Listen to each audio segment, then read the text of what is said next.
Welcome to Quickman Technics. इस video में हम देखेंगे इलेक्ट्रिकल नेटवर्क के बारे में और इलेक्ट्रिकल नेटवर्क में हम देखेंगे बेसिक सर्किट्स। तो हम स्टार्ट करते हैं फर्स्ट क्वेश्चन से। हमें फर्स्ट क्वेश्चन में दिया है in an element from t equal to 0 seconds to t is equal to 5 seconds 12 coulomb of charge is enter, find the flow of current in that element. हम क्या करेंगे, इसमें हमें दिया हुआ है यहाँ पे जो टाइम दिया हुआ है और हमें दिया है यहाँ पे चार्ज दिया हुआ है। हमें यहाँ पे निकालना है करंट। तो हमारा फॉर्मूला है I is equals to Q upon T. जिसे हम देखेंगे यहाँ पे हमारे पास ये फॉर्मूला है, ठीक है। I is equals to Q upon T. हमने सिर्फ इसमें डेल्टा लगाया हुआ है। हमने ये डेल्टा क्यों लगाया है, हमें ये डेल्टा की जो ज़रूरत है यहाँ पे चाहिए, जिसे मैं यहाँ पे स्टार्ट करता हूँ। यहाँ से लिखता हूँ मैं delta T is equals to, यहाँ पे जो टाइम है हमारे पास दो टाइम दिए हुए हैं, ये 5 सेकेंड और यहाँ पे दिया है ये 0 सेकेंड, मतलब 5 माइनस 0। यहाँ पे मुझे कुछ डिफरेंस लेना है, तो मुझे यहाँ पे 5 मिलने वाला है, ठीक है। इसमें कुछ ज़्यादा इतना नहीं है, पर हमें वो सिर्फ मालूम होना चाहिए। तो डेल्टा क्यू हमारे पास जो है ये 12 है, यहाँ पे मैंने यूज़ किया।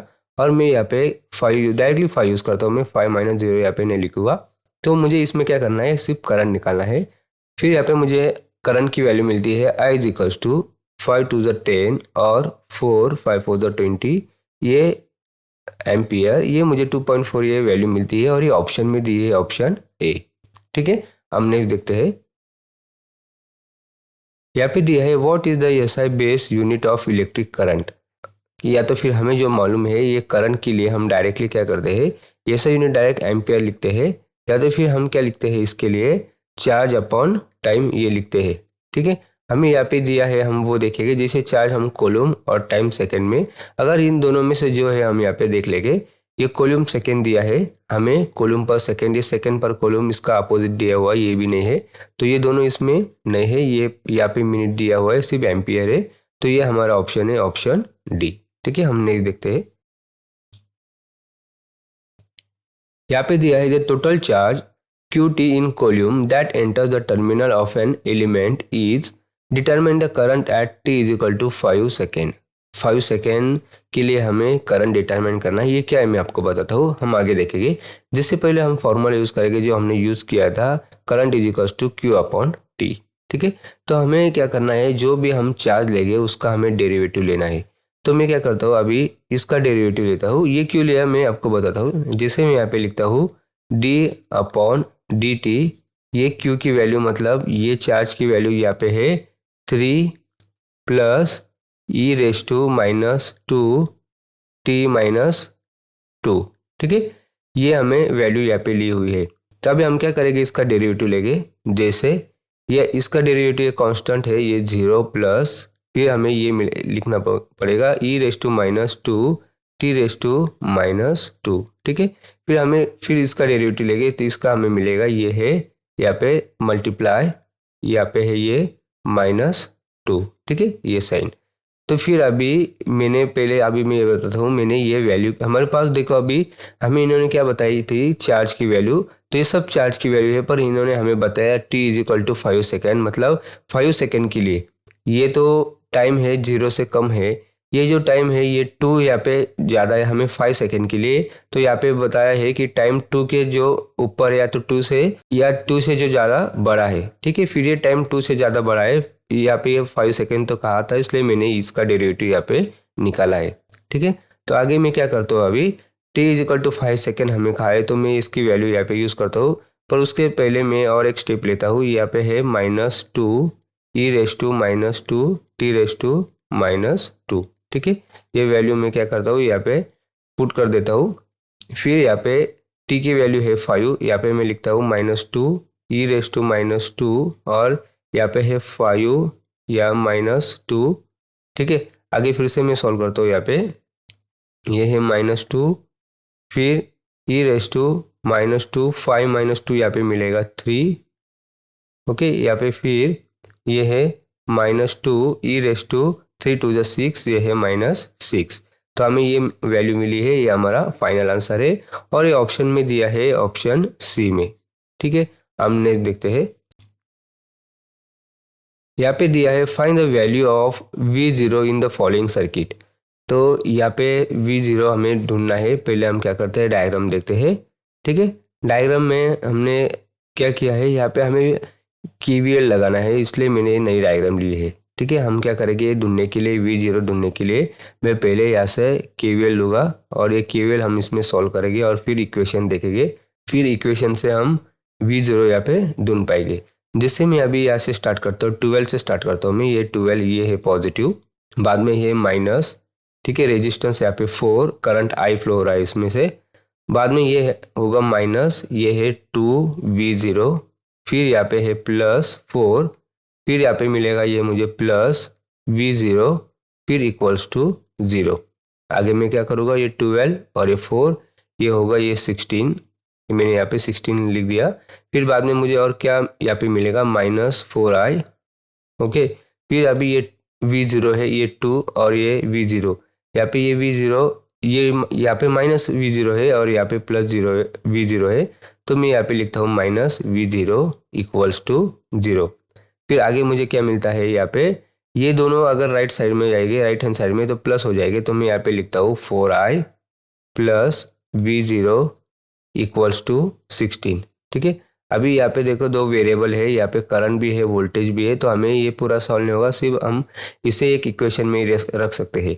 तो फिर आगे मुझे क्या करना है, मैं यहाँ पे अभी हमें ढूंढना है V0, तो मैं करंट के लिए वैल्यू ढूंढूंगा।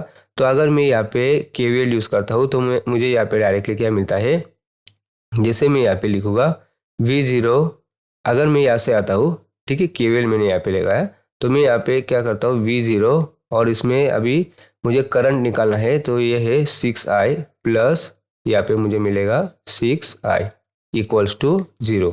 ठीक है, जो यहाँ पे है मैंने ये लगा दिया है। तो फिर मैं यहाँ पे लिखता हूँ V0 is equals to -6i। ठीक है, मुझे यहाँ तक ये मिला है। तो यहाँ पे मैं करंट की वैल्यू लिखूंगा I is equals to -V0/6। मुझे करंट की वैल्यू मिली है और ये करंट की वैल्यू में इस इक्वेशन में पुट करूँगा, चाहे तो मैं इसको इक्वेशन 1 कहता हूँ।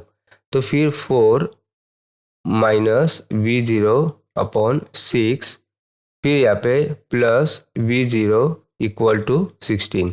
ठीक है, फिर ये 2 2 4 और ये 2 3 6। ठीक है, फिर -2V0/3 plus V0 equals to 16। यहाँ पे फिर मैं क्या करता हूँ, अभी ये 3V0 यहाँ पे लिखता हूँ, मैं यहाँ पे लेके जाता हूँ, -2V0 plus 3V0 equals to, अभी मैं 3 डायरेक्टली यहाँ पे लिखता हूँ, एक स्टेप बढ़ाने से अच्छा डायरेक्टली मैं लिख लेता हूँ, ये 16 × 3। तो मुझे यहाँ पे V0 यहाँ पे मिलेगा, ये -2V0 प्लस 3V0, यहाँ पे V0 इक्वल्स टू 16 × 3। तो यहाँ पे मुझे V0 जो मिलता है, ये 3 6 18 और 1 ये 48 वोल्ट मुझे ये यहाँ पे मिलेगा V0। ठीक है, ये ऑप्शन में दिया है, ऑप्शन डी। ठीक है, हम नेक्स्ट देखेंगे। 3 resistors 150 ohm, 200 ohm and 600 ohm are connected in parallel. Find the effective resistance of the parallel। इस पहले हम क्या करते हैं, पैरेलल सर्किट देखते हैं। तो हमें ये पैरेलल सर्किट लिया है, इसमें ये 3 रेजिस्टेंस पैरेलल में हमने लिया है, हमें सिर्फ इसका इक्विवेलेंट निकालना है। तो इक्विवेलेंट के लिए हम क्या करते हैं, फॉर्मूला यूज करते हैं, 1/R equivalent equals to 1/R1 plus 1/R2 plus 1/R3। ये हम क्या करते हैं, यहाँ पे हम ये फॉर्मूला यूज करते हैं। तो हम इस फॉर्मूला में क्या करेंगे, वैल्यू पुट करेंगे। R1 के लिए हमें दिया है, यहाँ पे है ये 200, यहाँ पे है R2 के लिए 1/150 प्लस 1/, यहाँ पे है 600। ठीक है, तो ये है 1/R इक्विवेलेंट। तो मुझे यहाँ पे R इक्विवेलेंट निकालना है, तो मैं यहाँ पे क्या करूँगा, यहाँ पे है इक्वल्स टू, तो मैं इसमें ये एलसीएम हमें 600 यहाँ पे मिलेगा। ठीक है, तो फिर अगर मुझे यहाँ पे ये वैल्यू यूज़ करनी है, तो ये 2 0 कैंसिल और 2 3 6, यहाँ पे 3 आएगा, प्लस ये 1 0 और 1 0 कैंसिल, 54 60, यहाँ पे 4 आएगा और यहाँ पे +1। तो ये कितना हुआ, ये पूरा 8, 3 और 4 7 + 1 8 इक्वल्स टू, मैं यहाँ पे लिखता हूँ 8/, ये है 600। ये वैल्यू है 1/R इक्विवेलेंट की। मुझे R इक्विवेलेंट चाहिए, तो मैं क्या करूँगा, यहाँ पे मुझे इसको सिर्फ ऑपोजिट करना पड़ेगा, मतलब R इक्विवेलेंट यहाँ पे जाएगा, ये 600 अपॉन 8 ये आपको यहाँ पे मिलेगा। ठीक है, तो फिर ये कैलकुलेट करने के बाद आपको इसका आंसर जो मिलेगा ये मिलेगा R equivalent is equals to 75 ohm. देखा जाएगा तो जैसे ये 300 ओके, और यहाँ पे 4, फिर से इसका हाफ करेंगे ये 150, और ये हो गया 2, और ये लास्ट में जाएगा 75 से। ठीक है, मैंने यहाँ पे 75 ले लिया और ये हमारा फाइनल आंसर है जो ऑप्शन में दिया है, ऑप्शन ए। ठीक है, हम नेक्स्ट देखते हैं। यहाँ पे दिया है identify the source that have the following symbol. ये सिंबल किसके लिए हम ये देखेंगे, तो हमें ऑप्शन में जो दिया है उससे पहले देखो यह क्या करना है। देखो कभी भी ये जो एरो होता है ये एरो पहले तो करंट के लिए होता है। ठीक है, ये करंट के लिए होता है, तो फिर ये जो है ये करंट सोर्स है, क्योंकि एरो करंट है तो मैं इसको बोलता हूँ करंट सोर्स। और उसके जो बाहर जो दिया है ये वोल्टेज दिया है, तो बाहर पे मतलब बाहर में आएगा ये है वोल्टेज। तो हमें ये ऐसा कुछ दिखना चाहिए, ये वोल्टेज ये कंट्रोल होता है। ठीक है, पर मैंने सिर्फ आपको क्या बताया, ये जो बाहर है ये वोल्टेज है, ये वोल्टेज कंट्रोल आ जाएगा, पर ये करंट ये सोर्स अंदर है। तो हमें वोल्टेज कंट्रोल करंट सोर्स ये ऑप्शन में जहाँ पे मिलेगा ये हमारा आंसर है। मैंने कंट्रोल पूरा नहीं लिखा है, ठीक है, ये मैं पूरा कर देता हूँ, ये कंट्रोल। ठीक है, वोल्टेज कंट्रोल करंट सोर्स। तो पहले हमें दिया है वोल्टेज कंट्रोल वोल्टेज सोर्स, क्योंकि ये वोल्टेज सोर्स में ये एरो है। वोल्टेज सोर्स के लिए भी हम बात करेंगे, इसमें कैसे होता है। जैसे मैंने अगर ये फिर से डायमंड शेप निकाला, ठीक है, यहाँ पे वोल्टेज सोर्स के लिए यहाँ पे प्लस और यहाँ पे माइनस होगा। ठीक है, तो ये वोल्टेज सोर्स होगा, ये करंट है यहाँ पे, तो ये करंट सोर्स है, पर करंट कंट्रोल है, पर बाहर यहाँ पे वोल्टेज दिया है, ये वी यहाँ पे दिखा है हमें, इसलिए ये वोल्टेज कंट्रोल है। यहाँ पे फिर से वोल्टेज कंट्रोल करंट सोर्स, ये बी ऑप्शन हमारा सही है। डी हम देख लेते हैं, करंट कंट्रोल है, तो हमारा ऑप्शन यहाँ पे आएगा ये बी आएगा। ठीक है, हम नेक्स्ट देखते हैं। In a circuit, at a node, two current I1 and I2 are entering the node and three current I3, I4 and I5 are leaving the node. If KCL is applied at a node, the correct equation will be।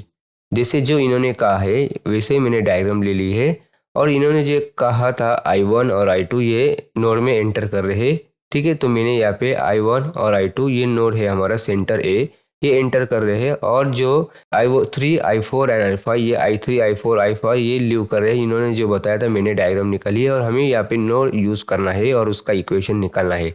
तो हमें पता है कि जो inside जाते हैं current, इसको हम क्या करते हैं पॉजिटिव लेते हैं, यहाँ पे भी मैं लिखता हूँ ये पॉजिटिव, और जो बाहर जाते हैं इसको हम नेगेटिव लिखते हैं। फिर बाद में हम इक्वेशन लिखेंगे, तो इक्वेशन मुझे क्या मिलेगा, ये I1 प्लस यहाँ पे है I2, फिर माइनस ये है I3, फिर माइनस I4, फिर माइनस I5, फिर ये इक्वल्स टू 0, फिर ये है I1 प्लस I2, फिर यहाँ पे ये जाएंगे राइट हैंड साइड में, ये इक्वल टू ये होते हैं positive I3 plus I4 plus ये है I5। ठीक है, ये दोनों में से एक हमें ऑप्शन में दिखेगा, तो मुझे लगता है ये फाइनल ऑप्शन में मिलेगा। देखते हैं हम, यहाँ पे दिया है I1 I2, सिर्फ ये दो पॉजिटिव चाहिए, या तो इक्वल टू फिर बाकी नेगेटिव चाहिए। ठीक है, ये है I1 I2, ये दिया है यहाँ पे minus I3 minus I4 minus I5 ये एक दिया है। हम दूसरा ऑप्शन देख लेते हैं, यहाँ पे I2 तो माइनस नहीं चाहिए, मतलब चलो ये नहीं है और ये भी नहीं है, तो ये I1 और फिर ये I3 यहाँ पे नहीं है, तो ये भी हमारा नहीं है। तो हमारा जो ऑप्शन है यहाँ पे ये ऑप्शन है, आंसर है ये सी ऑप्शन में से। ठीक है, तो हम नेक्स्ट देखते हैं। यहाँ पे है consider an element represented by the relationship between current IT and voltage VT as follows. VT is equal to I square T, this device is classified as. ठीक है, तो यहाँ पे मेन आपको क्या देखना है, ये VT, ठीक है, ये VT इज इक्वल टू आपको दिया है I स्क्वायर T। ठीक है, आपको ये पहचानने के लिए यहाँ पे ऑप्शन में दिया है लीनियर है, नॉन लीनियर है, टाइम वेरिएंट है और टाइम इनवेरिएंट ये दिया हुआ है। देखो जब भी आपको ये I स्क्वायर ये वैल्यू मिलती है, ठीक है, ये जब मिलती है तो ये कभी भी नॉन लीनियर की होती है। ठीक है, तो लीनियर वाला है ये हमारा, तो ऑप्शन कभी भी नहीं आएगा। मतलब जब I स्क्वायर होगा तो आपका जो ग्राफ बनता है, ठीक है, तो ये कभी भी आपको ऐसी स्ट्रेट लाइन नहीं मिलेगी। ये आपको ये जो मैंने निकाला है एक ग्राफ होता है और एक ग्राफ होता है, ये नॉन लीनियर का ग्राफ है, और एक हमारा लीनियर होता है। ठीक है, ये अगर ऐसा होता है V is equals to IT, तो ये बराबर है, पर ये ग्राफ है V is equals to I square T. ठीक है, तो ये नॉन वेरिएबल है या तो नॉन लीनियर है, तो ये कभी भी एक दूसरे पे डिपेंड नहीं होते। तो हम क्या करेंगे, इसको पहले नॉन लीनियर कौन सा है वो देख लेते हैं। ये दो नॉन लीनियर दिए हुए हैं, ठीक है, और इसमें हमें जो डिपेंड नहीं है, क्योंकि एक दूसरे पे डिपेंड नहीं होते जब ये नॉन लीनियर होता है। तो हमें ये देखना है नॉन लीनियर और टाइम इनवेरिएंट, ये हमारा सही आंसर है। ठीक है, ये ए ऑप्शन है नॉन लीनियर टाइम वेरिएंट, इसमें हमारा ये नहीं आएगा, non linear time invariant option A. ठीक है, हम नेक्स्ट देखते हैं। A voltage source and two resistors are connected in the given circuit. Suppose that Vs is equals to 150 volt, R1 50 ohm and R2 25 ohm. Find the current I1 and I2 in each resistor. ठीक है, तो हम ये value सब दे देंगे, ये next diagram में हम देखेंगे। ये डायग्राम मैंने ली है। हमें सोर्स वोल्टेज यहाँ पे दिया है 150, जो हमें इस क्वेश्चन में दिया हुआ है। R1 की वैल्यू जो दी है ये 50 ओम और R2 की वैल्यू दी है ये 25 ओम। तो हमें इसमें से ये करंट की वैल्यू I1 और I2 हमें ये निकालना है। ठीक है, तो फिर मैं क्या करता हूँ, पहले इसमें हम सिंपल से ओम्स लॉ यूज़ करेंगे। जैसे I इज इक्वल्स टू यहाँ पे V अपॉन R, हम यहाँ पे ये यूज़ करेंगे क्योंकि वोल्टेज ये पैरेलल सर्किट में है, तो वोल्टेज यहाँ पे कांस्टेंट है। यहाँ पे जो वोल्टेज फ्लो होगा यहाँ पे 150 वोल्टेज फ्लो होगा और यहाँ पे भी 150 फ्लो होगा। तो डायरेक्टली मैं यहाँ पे क्या करता हूँ, वोल्टेज की वैल्यू 150 और यहाँ पे रेजिस्टेंस की वैल्यू यहाँ पे यूज़ करता हूँ, ये 50 यूज़ करता हूँ। ठीक है, ये जीरो और ये जीरो कैंसिल, ये 5 3 कितना है, ये है 15। तो हमें जो करंट मिला है ये 3 एम्पियर यहाँ पे मिला है। बाद में फिर से ये I1 के लिए था, R1 भी हमारे पास था और ये V तो सेम है। यहाँ पे मैं ये यूज़ करता हूँ I2 is equals to V upon यहाँ पे है ये R2। ठीक है, तो वोल्टेज यहाँ पे दिया है 150 और R2 हमें यहाँ पे दिया है, ये दिया है 25। तो फिर यहाँ पे है I2 इज इक्वल्स टू 25 6 150, ये 6 एम्पियर हमें यहाँ पे मिलेगा। पर हमारा ये आंसर पूरा फाइनल नहीं, क्योंकि देखो अब अगर ये आप डायरेक्शन देखोगे करंट के तो ये अपोजिट है। तो हमने ये प्लस के लिए लिया है, तो ये आएगा हमारा, ये माइनस के लिए सब जगह ये माइनस आ जाएगा, इसलिए ये भी -6 एम्पियर यहाँ पे आ जाएगा और ये फिर हमारा फाइनल आंसर होगा। ठीक है, तो I1 हमारा 3 एम्पियर और I2 हमारा -6 एम्पियर, ये हम देखेंगे। ये दोनों पॉजिटिव है, ये नहीं आएगा। ये +3 -6 ये है ऑप्शन सी। और हम आगे भी देख लेते हैं, यहाँ पे I1 6 दिया है, ये भी नहीं है, और ये -3 दिया है, ये भी नहीं है। ये हमारा ऑप्शन जो है ये हमारा सी आंसर राइट है। ठीक है, तो हम नेक्स्ट देखते हैं। इसमें दिया हुआ है the total current flowing through a parallel connection of 20 ohm and 60 ohm resistor is 40 ampere. What will be the current flowing through the 60 ohm resistor. तो हम क्या करेंगे, हमें इसमें टोटल करंट दिया हुआ है, पहले हम डायग्राम देखते हैं इसमें। ठीक है, तो हमें ये टोटल करंट दिया हुआ है और ये 20 ओम इसका रेजिस्टेंस और ये 60 ओम इसका रेजिस्टेंस, सेकेंड सर्किट का रेजिस्टेंस हमें दिया हुआ है। तो इसमें से हमें क्या निकालना है, what will be the current flowing through the 60 ohm resistor. इसमें से कितना करंट फ्लो हो रहा है, मतलब हमें यहाँ पे I2 निकालना है। ठीक, एक ही ब्रांच का करंट निकालना है, हमें दोनों भी ब्रांच का नहीं निकालना है। तो हमें निकालना है I2। मैं यहाँ पे यूज़ करूँगा करंट डिवाइडर रूल। ठीक है, करंट डिवीजन रूल मैं यहाँ पे यूज़ करूँगा ये I2 के लिए। फिर हम टोटल करंट लेते हैं 40 मल्टीप्लाई, हमें कहाँ से निकालना है, यहाँ से निकालना। तो मैं पहले ऊपर ये 20 लेता हूँ और फिर एडिशन ये 20 और 60 की यहाँ पे मैं क्या करता हूँ, एडिशन करता हूँ।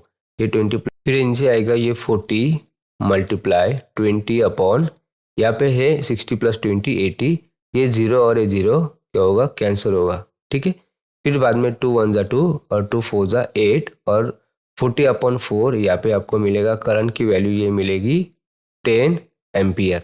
ठीक है, ये हमारा फाइनल आंसर और यहाँ पे दिया है ऑप्शन बी में। ठीक है, यहाँ पे हम रुकते हैं, फिर मिलते हैं नेक्स्ट वीडियो में कुछ नए कंसेप्ट के साथ।